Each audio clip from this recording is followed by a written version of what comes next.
I was just here online and I watched the Housewives of Potomac yesterday. And for me this season, Housewives of Potomac has been straight boring. You understand? The only part of the season this year that has brought me some type of entertainment and level of pleasure in watching it is Candace with the Reeds this year. But what I'm seeing is, in the absence of the other participant of what happened last year, a lot of people are utilizing everything that Candace say as an opportunity to parade and bash her. And I don't understand that. I'm confused as all get out when Candace became enemy number one. When it comes to the confrontation that Monique had with Candace last year, I was confused with that too, because the premise of her putting her hands on Candace was quote unquote Candace talks too much. But in the beginning of the season, she was trying to freeze her out, ice her out with the very people she claimed was conspiring with Candace to, I guess, bring some information about her family. Now, I'm only bringing this up to say, all season, I didn't see none of that. All I saw was Candace walking away, apologizing over and over, particularly to Monique, apologizing over and over and over and over again, and walking away and walking away and walking away and walking away. The context or the narrative that framed all of her actions was that she talked too much. But she didn't say shit last season. But what she say? I'm bored, and she started spinning. That's what provoked, I guess, Monique to black out, according to her, and essentially fight a woman who wasn't fighting her. At no point does anybody think they, especially for the commenters and things that respond about Candace in the show and various platforms, what I am seeing, and it might be just relegated to the internet, but what I'm seeing, per the opinion of the internet, is that Candace don't have hands. And y'all never thought Candace had hands. So if y'all know all she has is mouth, paws, and and all y'all know, all she gonna do is talk in a setting that is the housewives, which people become famous off of just reading. Nene is famous for reads, and y'all can quote her reads. I'm not like that avid of a fan or a watcher. I'm an audience member, so I don't be trying to clock a read like that. Depending on who say what and if it's clever enough. But y'all be clocking Nene's reads and Harold, and she's a whole industry of memes based on her reads and her reactions. Who else be reading the girls? I don't like Kenya, but Kenya read the girls. Who else read the girls? Giselle read the girls. These are the only two franchises I really watch. So outside of these two franchises, I'm not aware of who else reads or if any other franchise do the verbal fencing. You overstand. But I do know Atlanta and Potomac. And remember when DC was a thing? I do remember, but anyway, I digress. My point is, the show is all about reads. And it seems like y'all mad at her. I don't get it anymore. I used to could. imagine why y'all was, mad at her. But I don't follow the logic. I legit am confused. This woman has never put her hands on nobody. The only person I've ever seen her have smoke for is Hey Arnold looking ass, Sheila daughter, the Vidoc shelter living child, woman's child. She only has some, and then she never she always keep it on Ashley the whole time. She might say her husband creepy, and Michael is creepy. He is creepy to the extent that he, through the television screen, the first season I ever saw him on this show, I looked at it as if I automatically felt it was a problem. Something was off about that character. And then, because y'all remember he was on a boat. I don't know who I'm talking to. I might be just talking to myself. But he was on a boat or something, and he was touchy-feely on a boat. And Ashley was the young airhead married to the rich guy. And she had nothing going for herself. And then she, I guess, complained for a restaurant. He bought her a restaurant. And then she was trying to make a restaurant a thing, but they failed at the restaurant. And because if you look at it, Ashley and Monique had a lot in common because they really had nothing other than their husbands. And I don't say that as no tea, no shade. I say that as a matter of fact. As a matter of fact, they both had like similar narratives. They both were young. They both were married to wealthy men. They both were not really employed in some formal way. I don't want to dismiss what it requires to be a wife or a mother. But that's what they were. They weren't the housewife of Potomac. I mean, not housewives of Potomac, but they wasn't the housewives franchise of,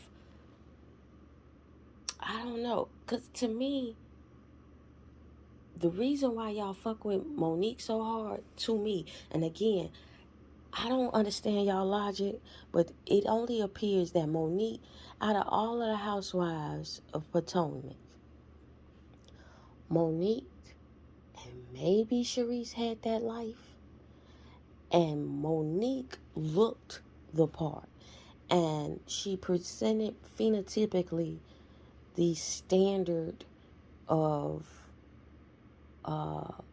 collective agreed beauty in this nation. She dressed well. Um, and that's what was lacking from the other housewives prior to Candace. Because before Candace, none of them could dress. None of them.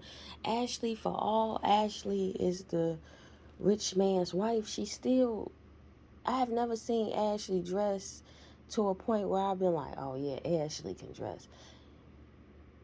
I'm saying all this to say, I don't understand the fandom related to any of these characters on Housewives of Potomac.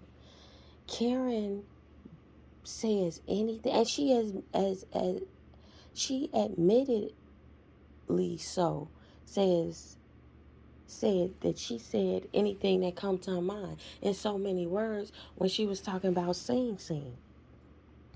Now I'm only addressing this because I want time and a record to show that I don't get it. I don't get the hate for Candace. And the reason I am so flabbergasted with the hate for Candace is because, and I'm flabbergasted in many ways with the internet, particularly the black section of the internet, that the algorithm and the logarithm, keeps us herded in. But when it comes to the internet,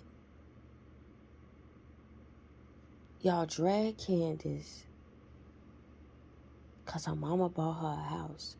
And y'all drag, and this is on a tertiary idea, but still keeping with the overall point I'm trying to make. In black section of the internet, there's usually this promotion of generational wealth, generational wealth, generational wealth, and everybody talks that generational wealth. But when it's practiced, niggas get demonized for that. The people who are the recipients of forethought of their parental uh, advantages, meaning whoever was their parent thought about it before they had the children and prepared themselves to give resources to their child to the extent in which they won't ever have to worry about what most humanity shouldn't have to worry about, and that's food, clothing, and shelter. So much so, it affords those offspring a different space in which to imagine and to grow and to build upon their predecessors, which is their parents and their grandparents. Another example of when I witness, again, a tertiary point, when I witness generational wealth being not understood in the black section of the internet that I am in, that my algorithm notes that I'm black and ushers me into, was with the Dr. Dre situation when the daughter, an article was published and the daughter was claiming she was homeless and living out of her car, but the car she rents, she lives out of and uses to do, I believe, some type of gig work. And the comments was like, she's 38, she's damn near 40. You shouldn't be living off of your parents. Whoop de whoop, boo wop de bam. And they were shaming her for her poverty. All the while, shielding Dr. Dre in any type of responsibility or accountability to his own daughter's poverty.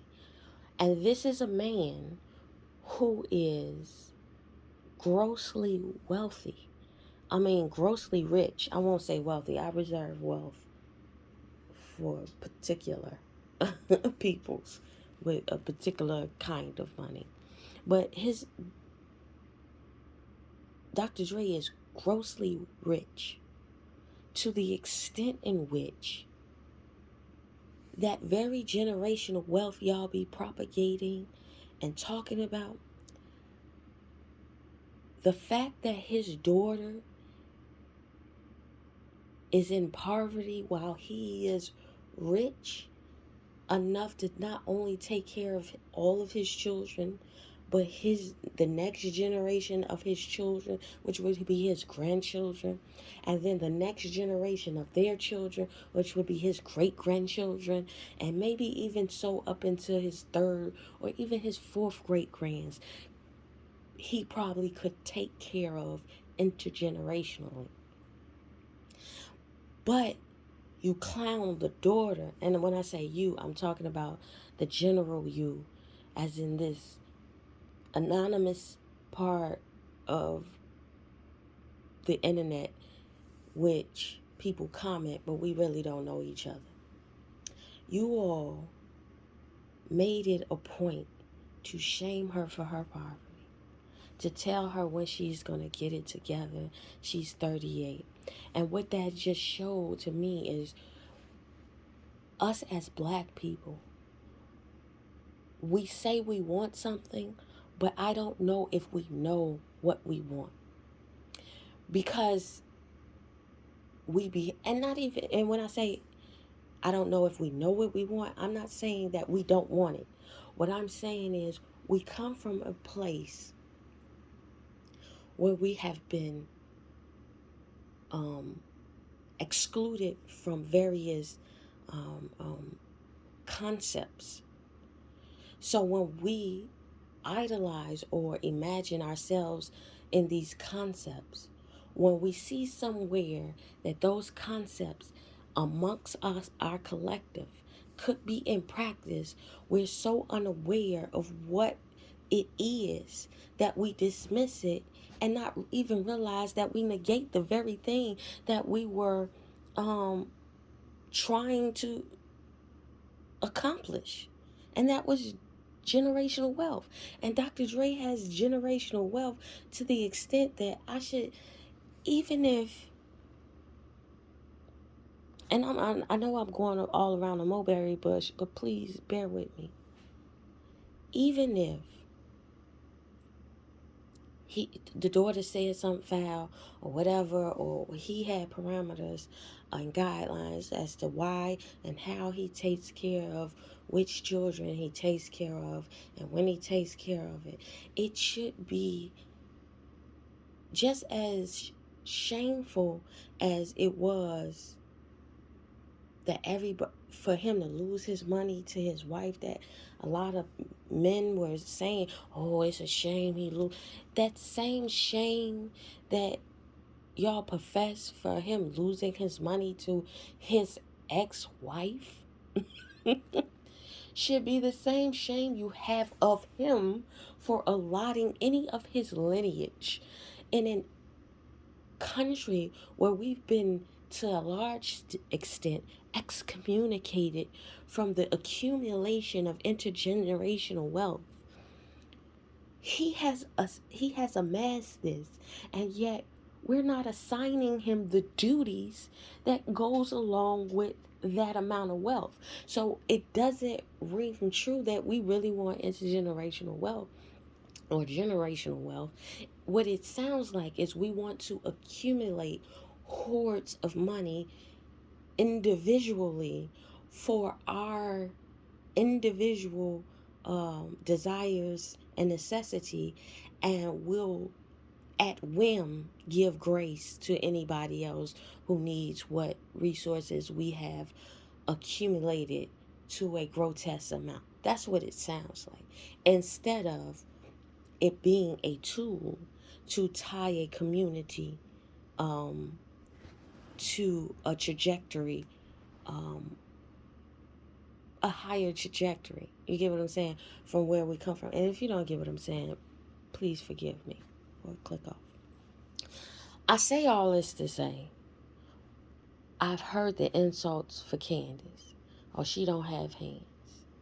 Her mama bought her house. When is she gonna grow up? All she do is talk. She talk too much.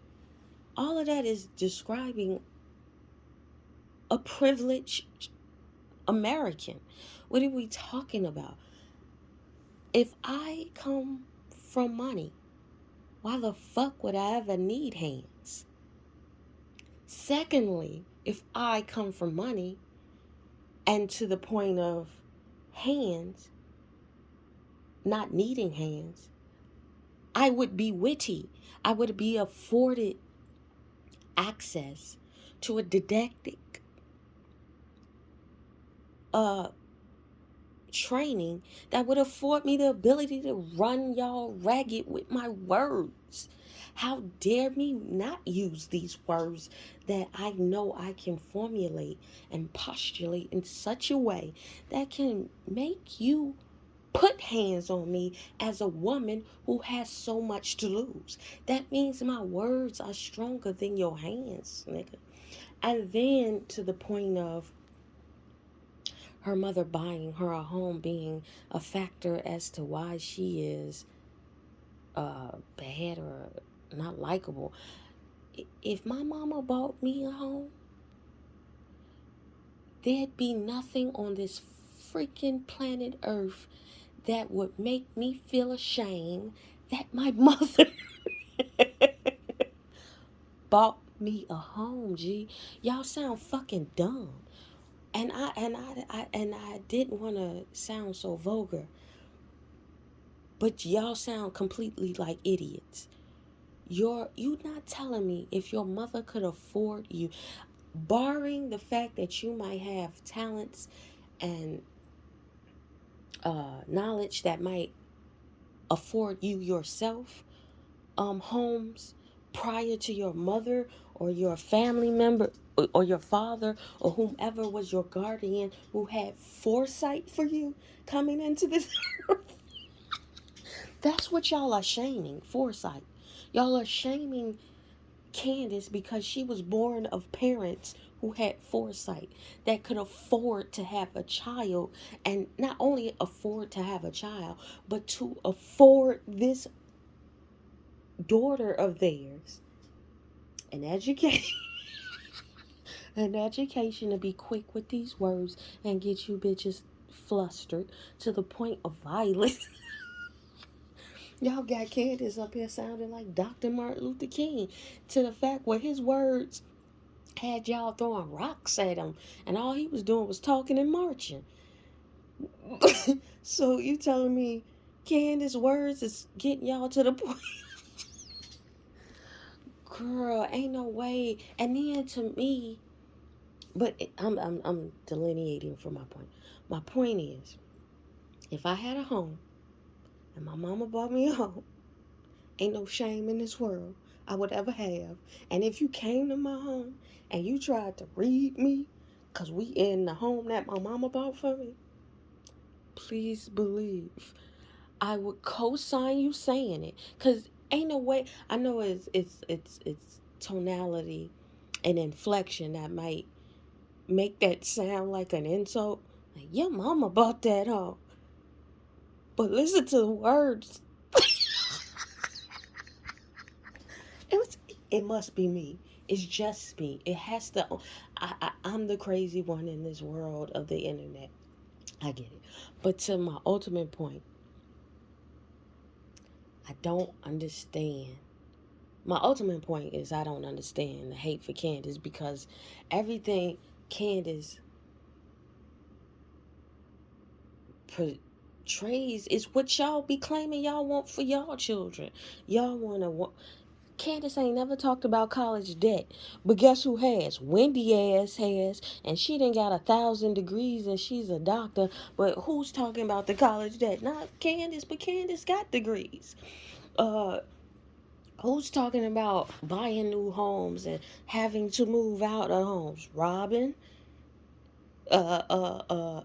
Karen, who else? Giselle. Not Candace ass, cause her mama afforded her a home. Her mama and daddy. Let me not dismiss her father. Her father is a doctor, as far as I can recall. But everything, and I want to get to that point. Everything y'all say y'all want for yourselves or your children, she is that for the black. Like, I look at Candace and it reminds me of an interview that Derrick Rose had, where he says they brought up Joakim Noah, and he said, yeah, Joakim Noah is cool. And his ultimate point in what he was saying, I'm very much paraphrasing, but he said something to the point of, I like to talk to Joakim Noah because I want to learn about how he was raised and what it required to raise a Joakim Noah who was descendant of his parents, because Derrick Rose, what he said, was essentially raising Joakim Noah. He's raising a child who has been afforded privileges, and he's trying to ascertain what made Joakim Noah a good person, or the friend that Joakim Noah was, or whatever. And that's why he was so interested in his upbringing. That's what I feel about Candace. That's exactly like, there is certain things that I will not understand, being is as though I wasn't raised with those proclivities and those privileges, right? But if and when I have a child, I want to be able to afford my child a college free, a free college. I put the adjective on the wrong place in the word. I've been studying Spanish, forgive me. But a free college education from the best institution I can afford, or they can afford themselves, or the world can afford them. I want to never have them to worry about the things that I worried about, because I want them to start. I feel like black people have a tendency to always have to be starting from scratch. It's like every generation, we a generation that have to start from a hope and a prayer. And it's redundant at this point. And so to see the hate unnecessarily, y'all don't have the same energy for Giselle. Y'all definitely don't have the same energy for Karen. And all Karen do is talk reckless. She herself admitted it. She said, I don't even know what sing sing mean. I just be saying stuff because it sounded good. It fit in right there. So she just be running reckless at them. She literally, by her own admission, is running reckless at the mouth. But Candace is the problem. When all I've witnessed Ashley degrade. When I never saw it for Katie. That first season Katie was there, I did not see it for her. But when Ashley berated her on that beach, my heart, I don't even try not to get emotionally invested in these shows to that degree, but my heart broke for Katie. Like I legitimately had a human empathetic reaction that Ashley was saying this, and the projection of it all, of all of what she was saying. uh, don't heal yourself by opening your legs or something. Like, girl, do you know your life? At least the life you presented to us. You are but a few more white dicks away from Katie yourself. What are we saying here? How many dicks did you have to hop on till you got to Michael Darby, Mrs. Darby? But nobody had smoke for her to that degree. Ain't nothing Candace ever said has measured anything to Ashley, anything to Karen, anything to anybody. And the only reason y'all fuck with Wendy is because she read somebody y'all don't like. And I'm not saying that she shouldn't have read her, but even in that reading, I don't fuck with Wendy. I don't. I'm not one of these people who go up for Wendy like that. I find Wendy to be rehearsed and unaware of who she is really. Because, and that's not to say she can't be ratchet and have degrees or nothing like that. I don't care about that. I'm saying the wild swings of, first she was kicking it with Giselle over here, and you know the instances of their dynamic, and now you kicking it hard with Karen over here. And somebody said this on another review. They were saying how Wendy went to boot camp, housewife boot camp. And she did. Everything sounds rehearsed. It sounds like she rehearsed. It sounds like a battle rapper who knew all the competition on the field, and she studied to have a canned read on reserve for everybody. Because even with the Giselle blow up, and even though everything she said can be said to Giselle, to me it was like, girl, to that extent though, it seemed like you was sitting on that. It seemed like you've been waiting, and girl, they gave you a go, and this was the go. Furthermore, I don't, it's nobody on this cast that seems to be any better than Candace. And the criteria in which I am reading from the internet. The criteria is she run her mouth too much. The criteria is she talk too much. The criteria is she says reckless things. The criteria is her mama bought her home. I don't know. All of that. Michael Darby bought Ashley a home. Robin Dixon had to lay up under the man who she looked like she just the homies with to get her level up back on her taxes and shit. I mean, it's a lot of settling going on. And even Robin Dixon said it one season. She said, I can relate to Candace because I understand it. Meaning, her people extended the same privileges to her to some extent. She just got a basketball husband who she appreciates that narrative better than the narrative of what Candace narrative is. Because she could quite, for all y'all harping on that Robin and Juan might not never get married, she could excuse me for being tongue tied, but she could have quite easily dropped Juan, made her story. I'm sure her people would have been able to float her according to her understanding. She said that in what season was that? She said it a few, and even in that season where she bought the house, she didn't buy that house by herself. Her mama bought that house and helped her to rehab that house and flip it. She didn't do that on her lonesome. Why didn't nobody say, Robin, you immature? But why Robin most obviously displays a level of immaturity that's on par with somebody who is younger than Candace. To sit at that table and be like, when her husband called, hi, my non relationship, and all of that, that was very petulant to me. But these standards aren't applied or applied to anybody but Candace, and I'm confused.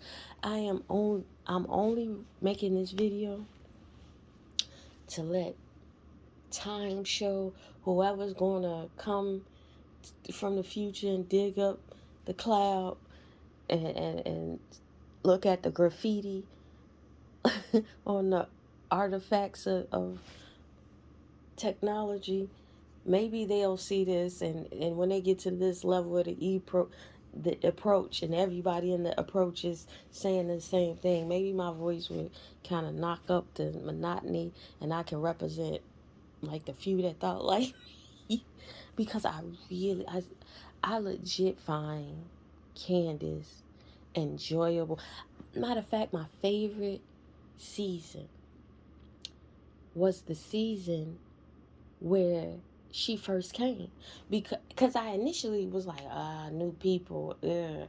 And then she was convivial, she was melodious, she she she was a joy to watch, and it seemed like she brought Robin out of her shell, because we were seeing Robin go do events with somebody other than Giselle, and it wasn't about Giselle or any agenda Giselle had program. It was just Robin, Candace, and they were funny to get. Like, Candace was funny with everybody she was with. Not funny style, but hilarious with people she was with. The running joke that, oh, her singing gets on everybody's nerves. That was me, because I sing like that too. And I know people who just break out in song. Matter of fact, some of y'all favorite reviewers just be breaking out in song when the moment hits, or the words jog their memory, because we all live by a soundtrack, right? And that was relatable to me.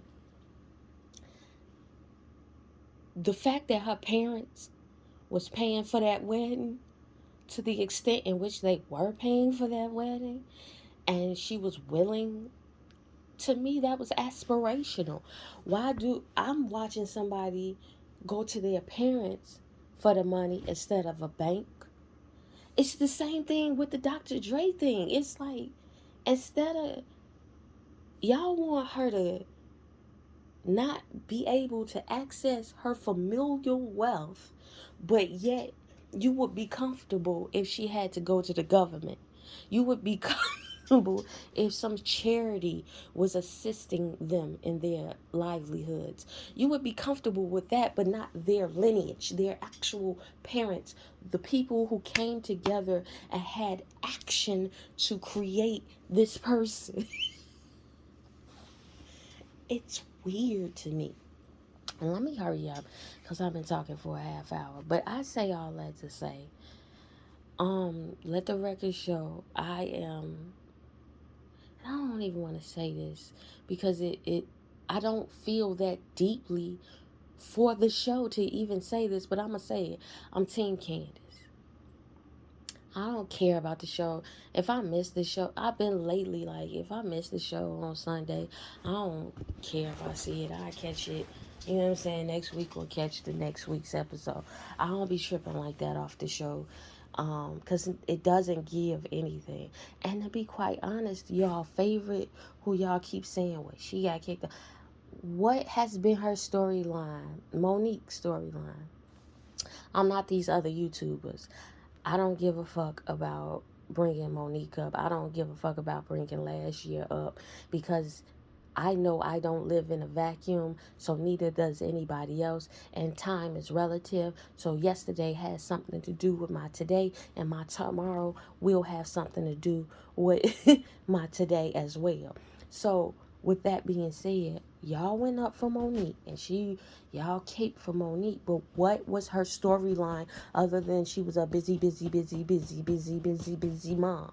And yet we only saw her, you know what I'm saying? And that's not to detract from the busyness she was experiencing, by being a mother, by being a wife, but she was trying to project this swamped life as if it had more to do. It's like Mia, sweetheart, you are a busy woman because you were afforded your career by your husband, right? Now you project this, I'm a boss, I'm a boss, I'm a boss, I'm a boss. Same with Monique. I'm busy, I'm busy. That's why if I was a producer and I felt like y'all went up for this bitch, I just give her the same story. I'm busy, I'm busy. Just give somebody the same storyline because it wasn't that deep. So let me say this.